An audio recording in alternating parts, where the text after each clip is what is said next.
네, 매일 아침 10시 10분 톰과 제리처럼 알콩달콩 티격태격 트렌드부터 이슈, 종목까지 이야기 나누고 있습니다. MTN 이한경 전문위원 오셨습니다. 어서 오세요. 네, 안녕하세요.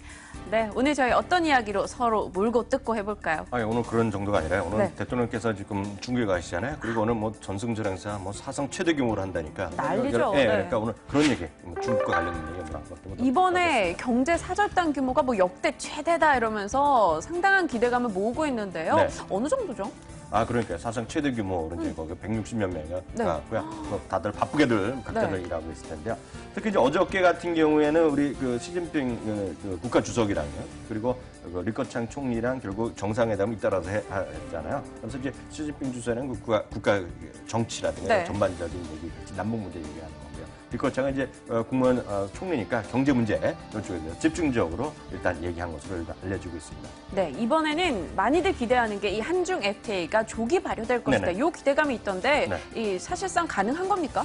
그게 아주 쉽지만은 않은데요. 양쪽 다 서명을 했어요. 서명을 했는데 우리나라는 국회에서 이제 비준이 돼야 되고 중국은 이제 국무원에서인데 네. 양쪽에서 거의 비슷하게 이제 심의하고 이런 얘기인데 이게 정말 언제 될지는 아무도 모르겠습니다. 우리나라만 보더라도요. 정부, 여당, 야당, 업계, 농시민, 농업, 어민, 시민단체 다 다른 목소리를 내고 있는데요. 표를 한번 정리해봤습니다. 네. 정부 여당에서는 늦으면 늦을수록 경제 손실 하루에 40억씩 손해본다. 하루에요? 네, 엄청나죠. 야당은요. 이게 또 반대라는 얘기죠. 피해 대책이 우선이다. 네. 중국의 불법업 이런 거 해야 된다 얘기하고 그 연간 2,900에서 4,400의 피해라니까 한쪽에서는 손해본다는 얘기하고 있고요. 이쪽은 또 하면 또 큰일 난다는 얘기하니까 서로 이제 말이 다른데요. 엇갈리고 있어요. 핵심은 여하튼 농어촌을 중심으로 한 피해를 보는 분들에 대한 각종 보상은 어떻게 할 것이냐. 그리고 뭐 이거에 대해서 수천억이다 수백억이다 많은데요. 그리고 만약 보상한다면 정부에서 재원이 있어야 되잖아요. 네. 그걸 확보해야 되고요. 아니면 정부보다는 또 어떻게 된다. 이런 각종 설랑설레가 많이 있다라고까지 이해하시면 되겠습니다. 사실 어떤 문제에 대해서 해결을 하려면 그 문제를 정확히 알고 피해 규모도 정확하게 진단을 해야 되는데 현재 상황에서는 그것조차 뚜렷하지 않기 때문에 조금 더 말이 많아지는 것 같습니다. 네. 그럼 이거 어떻게 해결해야 되죠?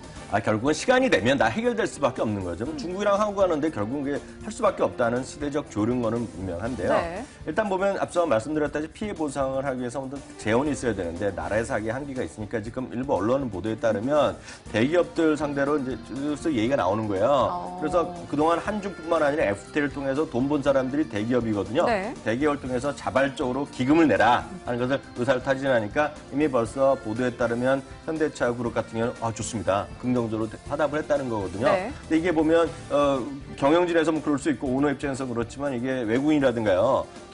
기존 주주 입장에서 보면 결국 돈은 주주한테 올 돈인데 정부에 세금에 할 돈을 기금 내라니까 약간 짜증 날 수 있거든요. 네. 그러니까 여러 가지 이제 논란이 있을 수밖에 없겠고요. 참고적으로 FTA 발효 얘기에 대해서 말씀드리면 발효에 대한 절차가 있습니다. 네. 왜냐하면 협상을 통해서 협상이 이제 완료돼야 되고요. 그 다음에는 이제 가서명이 있고요. 정식 서명이 있고 비준하고 발효 단계인데요. 참고적으로 우리나라는 정식 서명까지가 6월 1일까지는 진행됐다. 네. 그러니까 앞으로 비준하고 발효돼야 되는데 과거에 보면 한미 FTA는 뭐 협상, 재협상을 거치면서 처음에 정식 서명한 다음에 5년 만에 발효가 됐는데요. 뭐 그 정도까지는 아니겠지만 뭐 험난한 길이 앞으로 열려 있다라고 이해하시면 됩니다. 생각보다는 길어질 것 같습니다. 당장 막 기대해보면서 주식, 투자자 수혜주를 찾고 이런 거는 좀 밀어두시는 게 좋을 것 같고요.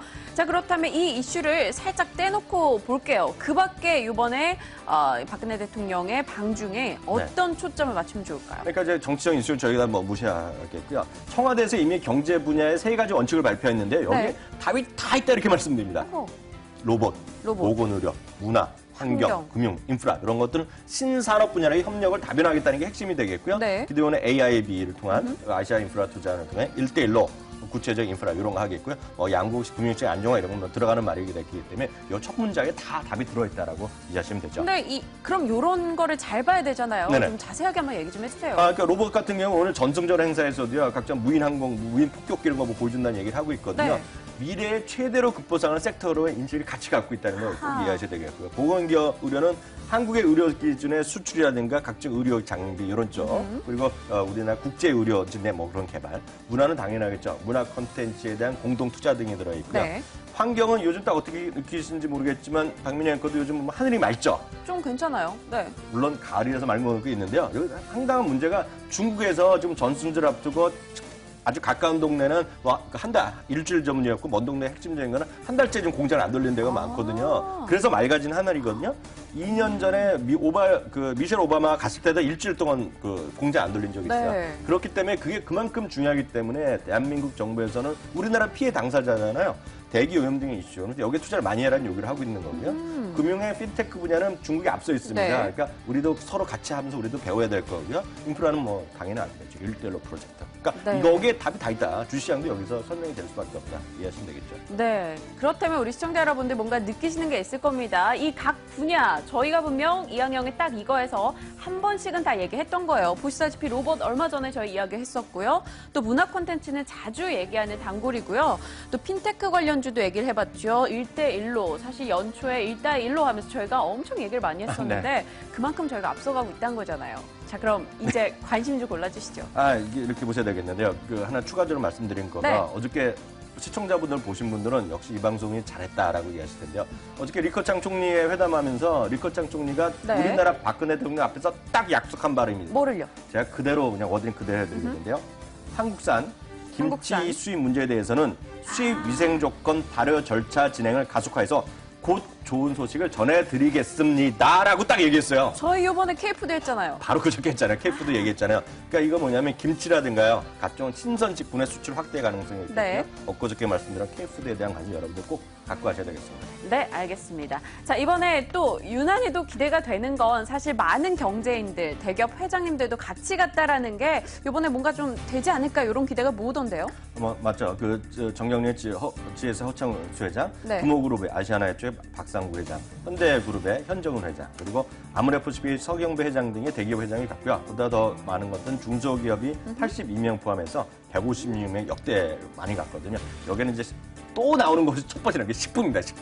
식품 관계자도 제일 많이 갔고요. 네. 거기다가 중소 가전제품. 우리나라에서 이제 우리나라 주시장에 별로 상장된 건 아닌데 여기 딱 뭐가 들어가면 밥솥 이렇게 들어가는 겁니다. 이런 쪽에 관심 내는 거예요. 그리고 유아용품, 딱 유아용품 관련주 오르잖아요. 딱 답이 다 있다라고 보셔야 되겠죠.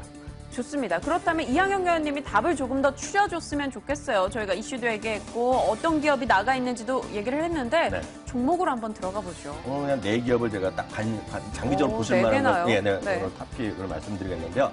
계속 말씀드린 문화 관련해서는 CJ CGV를 보셔야 됩니다. 그 극장섭이 중국 쪽에서 처음으로 2분기 흑자 전환했다. 네. 꼭 기억하셔야 되겠고요. CJ 프레시에는 제가 K푸드 할 때도 말씀드렸는데요. 신선식품 이게 직접 유통. 만드는 게 아니라 배송하고 배달하고 이런 거 유통하는 거거든요. 국내외. 말씀드렸잖아요. 북경에 가면 CJ 월드 타워가 있다고. 네. 거기에 CJ하는 모든 외식업체 다가 있거든요. 그러면 누가 배송하겠습니까? 이런 데가 하는 거예요. 하나테크는 로봇 관련주 꼭 보셔야 저희 되고요. 로보 ETF 얘기할 때 같이 했죠. 맞죠. YG 플러스라는 건 우리 시청자분들 익숙하지 않은 회사인데요. 이거 YG의 계열사인데 YG 플러스를 통해서 수많은 YG의 소위 콜라보레이션 네. 말씀드렸잖아요. 삼겹살치까지 한다고 말씀드렸잖아요. 바로 여기서 하는 거거든요. 중국에 이제 우리나라 예를 들어 이런 거죠. 우리나라 K-팝 스타들이 네. 중국 가서 지금 아직 했다는 건 아닌데 거기서 그쪽에서 하는 식당 가서 먹으면서 사인 한번 해주면 장사 되겠습니까? 안 되겠습니까? 딱 그런 거 기억하시면 되겠죠. 네, 알겠습니다. 자, 저희 오늘 관심주도 4개나 소개를 해드렸습니다. 일전에 나왔던 종목들도 겹치고 있죠. CGV부터 CJ 프레시웨이, 하나테크인, 또 YG 플러스 언급해드렸으니까요. 관심 갖고 대응해보시기 바랍니다. MTN 이항영 전문위원과 함께했습니다. 위원님 고맙습니다.